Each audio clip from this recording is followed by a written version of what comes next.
Hello, my name is Susanne Geissler from ÖGMB, Austrian Sustainable Building Council, and I will speak to you about checking and improving the compliance of EPCs and their input data. The focus of this presentation is on the need for compliance frameworks, what to check, why and when, and the resources for effective control. I will present some key aspects and examples taken from the QUALICHeCK source books on EPC compliance, which you can also find on the QUALICHeCK website and which is still under discussion, so we will appreciate your comments on that. So why do we need compliance framework? I will present it by using an exemplary problematic situation to highlight the need for robust compliance frameworks. Imagine that an investor orders a very energy efficient building and the EPC shows that this objective is met. However, compliance checks highlight errors in the calculation whereby the EPC result is worse than stated but still meets the legal requirement. There is no sanction as the legal requirement is met. However, the investor does not get the building expected. So what does this mean regarding the trust in EPC, market acceptance, and finally in achieving the 2030 targets? Trust in EPCs is very important to transform the market according to the intention of the EPPD, and this is why compliance frameworks are needed, and they need improvements to be very clear. So we need to check, and I want to explain a little bit what we need to check and why we need to check. We talk about EPC compliance, but the EPC will be only as good as the input data used for calculating the energy performance minimum requirements. This is why we have to put a focus on checking the input data. Comprehensive checks, however, are expensive, and therefore checks should not be should just focus on certain aspects. They should focus on aspects which are most relevant for the actual energy performance and aspects where occupants will not be able to detect deficiencies. To explain a little bit, I will just mention some examples from the build-up skills projects in Belgium. It's about thermal bridges and ventilation systems. Thermal bridges are important because building details avoiding thermal bridges are more expensive and require more labor time.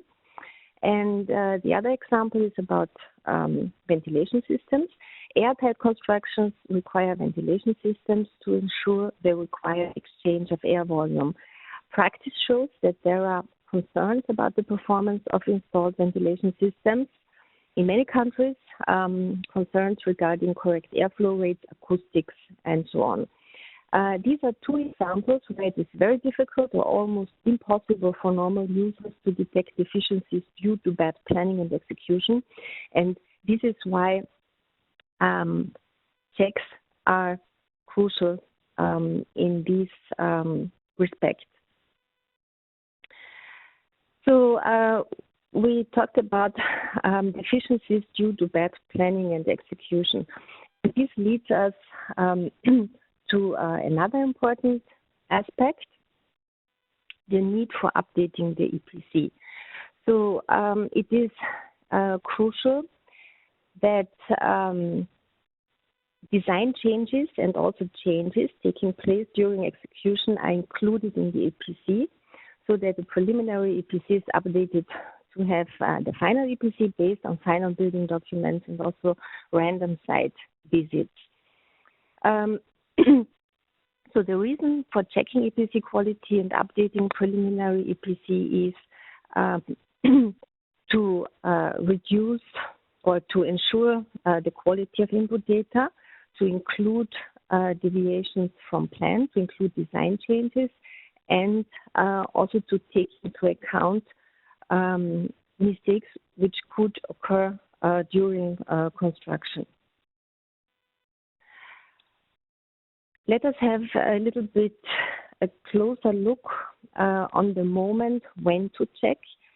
So this refers to updating the EPC. Analysis shows that in the past, most EU countries require to show compliance with the building regulations at the moment of building permit. But as I said before, in practice, it often happens that modifications occur after the building permit at the building layout level, component areas like windows, materials, use of technology. These changes are often justified due to changing specifications of the owners, more economic solutions, new technologies. So that's quite normal, but it's important that such changes are included in a transparent way in the EPC calculations. This is why the legislation must clearly specify the latest moment to submit the EPC and related documents, serving as an evidence for control to the authorities. Actually, the latest moment should be at least after the completion of the works, allowing to take into account changes during building design and construction, but can also be up to 6 months after occupation or based on real consumption requiring at least 1 year of occupancy. Of course, this does not mean that the EPC should not be submitted at building permit stage. Submitting the EPC at building permit stage can be necessary due to existing procedures, but should be complemented by submitting an updated EPC, because the EPC at the building permit stage only will not be sufficient from the energy performance perspective. And yeah, that's why submission of an updated EPC is crucial. This slide shows or emphasizes what I said before. Most countries check the compliance of energy performance requirements at the design stage as part of the building permit procedure, and there are still many countries only checking at design stage, which is insufficient, as explained before. Bearing the intention of the directive in mind, namely to transform the building sector towards energy efficiency, the as-built situation needs to be checked and controlled, and this emphasizes the importance of testing. Regarding testing, mandatory testing has come gradually into force in several countries regarding airtightness requirements. So we have good examples from Denmark, for instance, or Ireland. And of course, testing will deliver input data.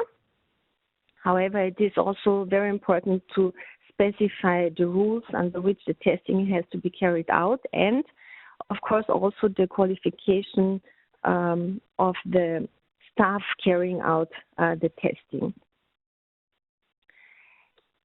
This brings us to another important issue, which is for effective compliance frameworks, we need appropriate resources for compliance checking.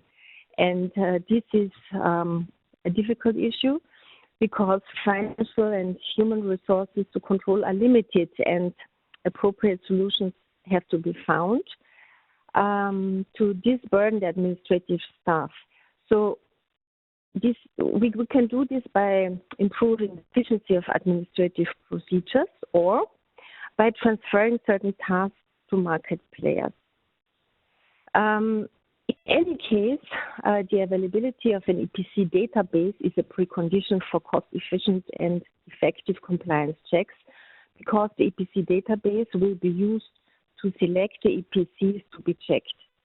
So we use the database to develop an appropriate sampling scheme. This is crucial. We have to select buildings which need the most attention because weaknesses are already known, or buildings which should be investigated because there are already hints regarding potentially problematic situations, or just buildings that should be investigated because little information is available.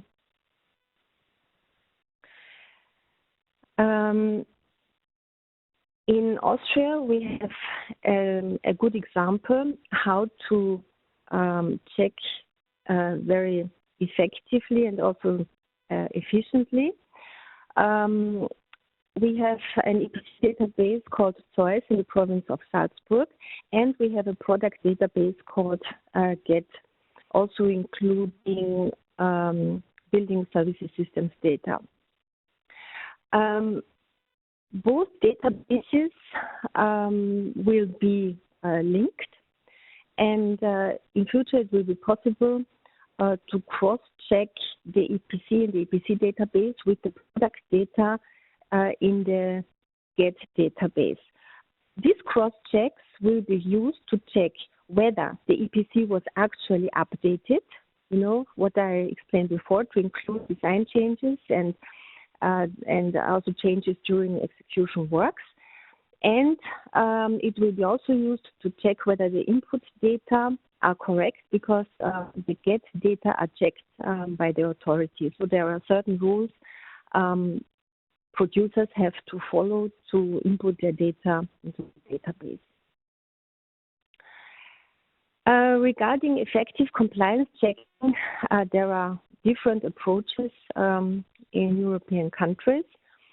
In UK and Ireland, it is possible that interested individuals check energy indicators published in commercial media by searching this information in the public part of the EPC database. So part of the EPC database is publicly accessible, which is not the case in all European member states, but it's a very good opportunity to allow individuals to find more information about energy-related issues of buildings. In France, we have a third-party approach regarding control.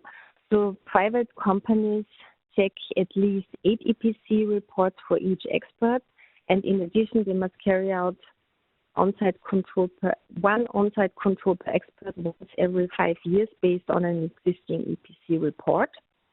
And in Belgium, the Flemish Energy Agency checks 1,000 buildings on the availability of EPC when selling or renting out. So in this case, it's the authority carrying out performance checks. The increase in compliance rate shows how important checking is. In Belgium, the compliance rate has changed from 47% in 2009 to 95% in 2012. So at the end of my presentation, I will just also mention what to do in case of non-compliance. Compliance enforcement means also to deal with non-compliance. So experience show that stakeholders respect clear enforcement procedures resulting in adequately severe sanctions executed in case of non-compliance. So rules have to be clear. This is the most important point. However, non-compliance or enforcement should not only deal with penalties. First of all, sanctions should address the room for improvement detected during the compliance check. So we do not want only to ensure compliance, but also to assure the quality of EPCs and thus also buildings in general. So apart from financial sanctions such as penalties and withdrawal of grants, there are different types of sanctions such as additional mandatory training for EPC experts to improve EPC quality. Handling of non-compliance in practice must be effective, cost-efficient, and affordable. So this was let's say, a short summary what we deal with in the source book of EPC compliance. You will find much more food for thought in the draft, which is available on the website, and comments are still welcome until October this year. And you will find the revised uploaded version from early next year, from early 2017, on the QUALICHeCK platform website. So this was a short overview from my side. Thank you very much for your attention.